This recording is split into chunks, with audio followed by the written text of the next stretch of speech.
Hello everyone, welcome back. In this part, we will take a look at how to go about painting individual scales or the hero scales. Now, if you haven't watched the other videos, make sure you follow all those so that this section makes sense, especially about the part talking about partition. So right now you can see I have set up the partition. There are two partitions right now. There is also a partition C, which is the body, which I haven't added in. You can do that at any time. So if I want to add one, I can just come here, add partition C. And right now it's not active. So if it's active, it will be also included in calculation. So for now, I don't need that. I'll just switch it off. And right now you can see there are different modes available. And the first mode is the default mode, which is always active. And it gives you all these drop-down menus for different visualization purposes. Now, the second option is the paint mode or paint section where you can draw your individual scales. Now, before going and doing that, I will just generate default scales just to see how it's coming out. So in here, what we'll do is we'll go to gen scales. Now, if you have already saved something, it will always reflect here. So I'll just overwrite this one. So let's do a generate mesh. It will take a couple of seconds to generate all these. Okay, so you can see this is straight out of box what we have. We haven't done anything. We haven't added any direction, any ID, or any paint um, paint scales. Any of those. We haven't done any of those. This is straight out of box. And let's say if you want to change some color for to see it properly, you can come here and change the color to something that you like. Maybe I'll just go something like this. Okay, so this is what we get. Now I haven't changed any settings. Now what we will do is we will add some uh, hero scales in here. So we'll go back to global controls.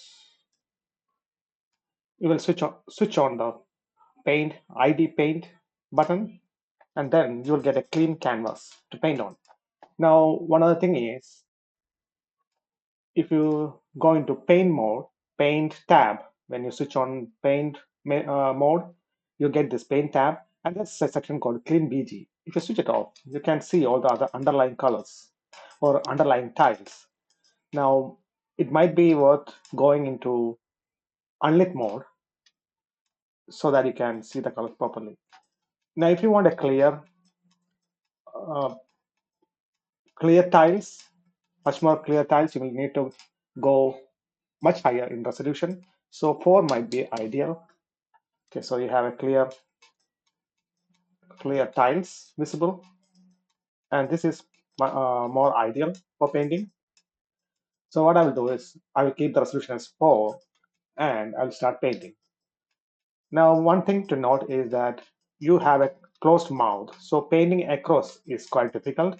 So what I will do is I will go into partition and hide partition B, and then I'll start painting. Basically, I'm going to paint some scales around here, mainly art directed scales. And before doing all this painting, make sure that the scale size is what you are expecting to see on the character. You have to make sure that roughly all the scales are at the right size. So if it is not, you have to do a density paint. So we have a section called density paint, and I have done a video on that. So please take a look before doing your hero scales. So paint your density properly. So you can make it bigger. Maybe in this section, you might need bigger scales and here smaller scales. So you can maybe paint it and you can get, I will sample the values here. You have to sample because you can see in the paint section, it's integer. So you want to trigger it to be float. So if you sample it, suddenly it changes to float. So that's something you have to do, and you can see it's 0.1. Maybe can go 0.2 for a bigger scales in here. If you want symmetry, you have to enable symmetry, but in this case, I'm just showing. This is drawing on a lower resolution mesh. It's drawing a lower resolution mesh and then changing or adjusting the resolution or underlying remesh is done based on the density that we paint on. So you'll have a bigger size triangles around here.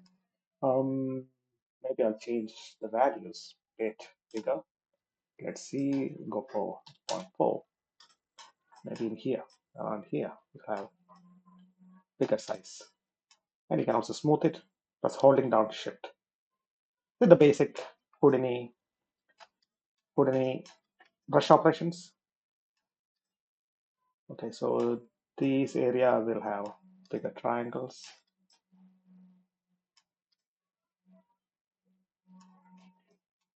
And if you want smaller triangles in here, you can maybe go 1, 2, and that.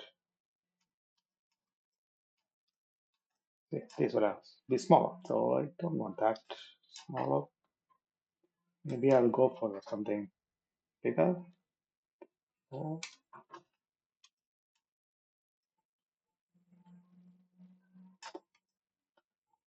just stop the transition. So you can art direct your scales and adjust the density as you like. So this will be covered in another video. The point of this video is to show how to go about drawing hero scales. So we'll go back to that and we go back here. So you can see you have bigger triangles or bigger scales here and smaller ones, which might be the case that you need. All right, and maybe also like you might need bigger scales around this area so that the transition from hero scales to the other scale is much more nicer. So what I would do is the easiest way to start painting here is sample color from here. So if you middle mouse click on one of these, you'll see the value that you have sampled, and you can maybe paint over them. So let's say I'm going to paint some bigger scales like this, right? And maybe I'll sample from here and then add another scale like this. Maybe look some reference while you're doing this. So I'm just going this as a demo, not really caring much right now. Sample here.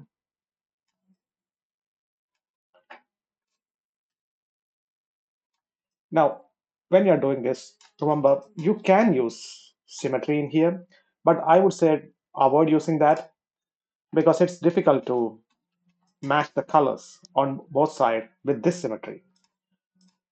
We have another symmetry in global controls where you can symmetrize the scales. Now, while painting, it's better to switch it off because it's very slow. So I would say paint first on one side and then mirror it once you're happy with it. So I will paint this here, and it says this is a center line, so it will be symmetrized. So maybe I'll grab some color from here. When you're painting, the only thing to make sure is that the adjacent IDs are different. So let's say if you have an ID here and the same value here, it is fine, totally fine. So you can actually have a separation later on. It will automatically happen. But if there's even one pixel overlapping with another with the same value, then that will create a problem. So avoid overlap. Okay, so let me do this very fast. So I can just grab from here and then if they are not overlapping, so this is fine. Even if they have same values, they are not overlapping, so that is fine. Okay, so I'll just quickly paint all these. Now we have to do a cleanup later on with all these small stuff. So that is a cleanup part. Maybe I will just grab this and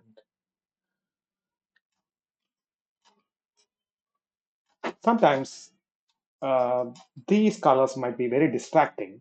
So if you're one of those guys like who don't like to paint that way, you can always use a clean BG and then do a proper paint of your scales without any distraction. I find this very useful.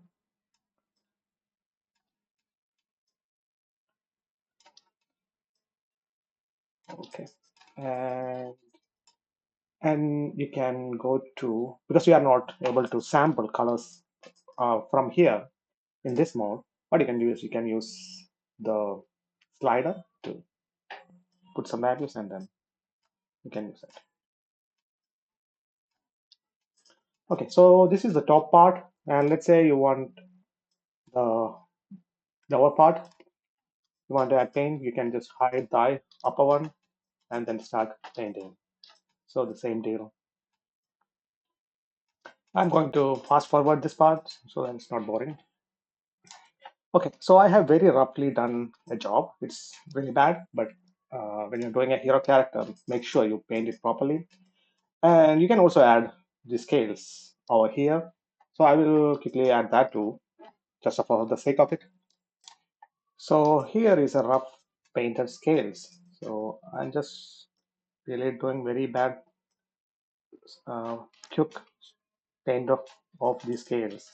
So when you are doing it, do it properly. Take your time in defining the shape of the scales. And avoid small pixels. One or two more.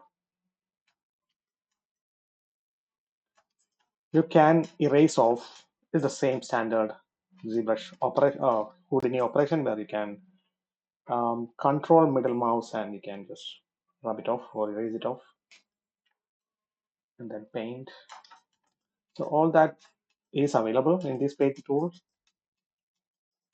Mm, yeah, painting takes quite a bit of time, so I will just leave it at this and maybe revisit because you can always come back and clean it up and paint again or change it or whatever you want to do. Now, so this is one side. So if I want to mirror, you can go into global controls and then mirror it, mirror scale. So it will reflect on the other side. Now, make sure that you don't paint with this on. So let's say I take sample now and try to paint. The brush response is very slow. So I would say switch it off and then paint it and then mirror it.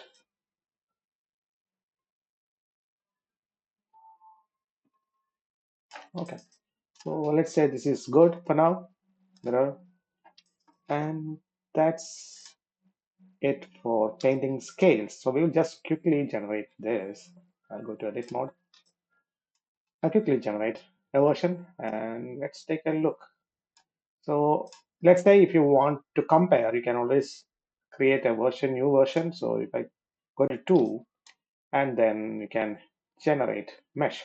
Now, in order to see the output, you always need to jump back to gen scales here. Okay, so this is an old version that I have, so you can see. Now I will generate mesh. So this will be overwritten. I don't want to overwrite that. I will just name it something, no, something. Okay, yeah. And I will.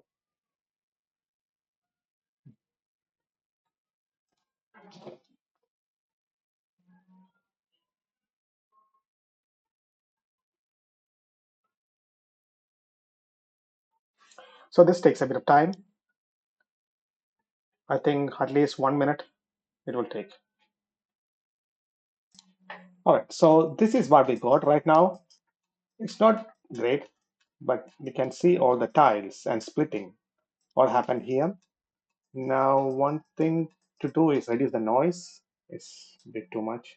So under gen scale details, you have a surface noise that either you can switch it off or give a small value. So in this case, I'll go for something like 1 maybe. So that is a bit more clear. So you can clearly see how things are working out here. I can try a smooth wireframe to see what's going on. So these are the hero scales and the scale adjacent.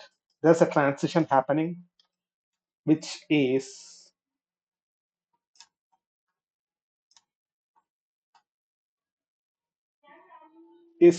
which is controlled by hero blend spread and hero blend spread weight. Right now it's zero point 0.5, which is default and which works most of the time. So it's better not to change it or change much. So this is with just the painted scales and the rest of the scales, which is generated, which is procedural in a sense.